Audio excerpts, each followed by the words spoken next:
WHDD presents Susan Says. I wrote the piece about the election that I was going to read today, and then there was a nervous breakdown on TV. Yeah, the so-called President Deranged Donnie lost it in front of all the world. He berated reporters, he was dismissive, downright rude, pacing around very, very crazy. Why? Well, maybe the election didn't turn out like he wanted. So here's what I was going to say, and then I'll finish up.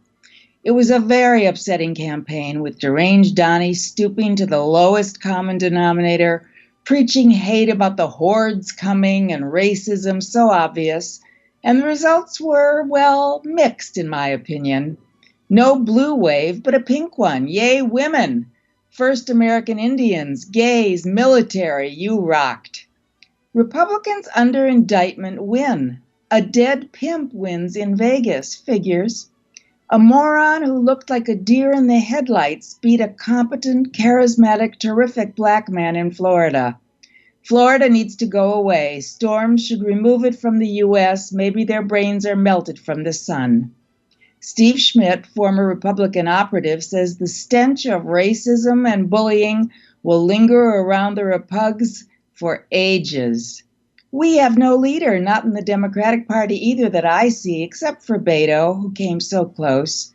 The Repugs who supported attacking the press and the FBI and the truth are the quislings of modern time. Repug voters who want tax cuts and don't care about anything else.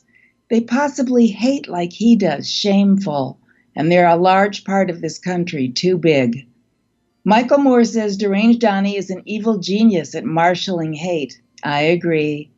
Fascism parallels are now evident and winning.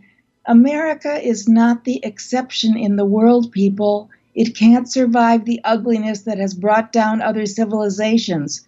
We are now in danger, believe it. There are more of us, frankly decent Repubs, Democrats. Why don't we win? We need a hero, as the song says, like Tom Hanks of Mr. Smith Goes to Washington type. I don't see him. Am I blue today? Yes.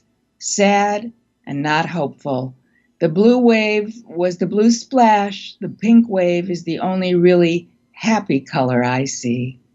Susan Silver was one of the original writers of such TV classics as The Mary Tyler Moore Show, Maude and Bob Newhart. She lectures and teaches sitcom writing and had a column on the New York Social Diary called The Search for Mr. Adequate.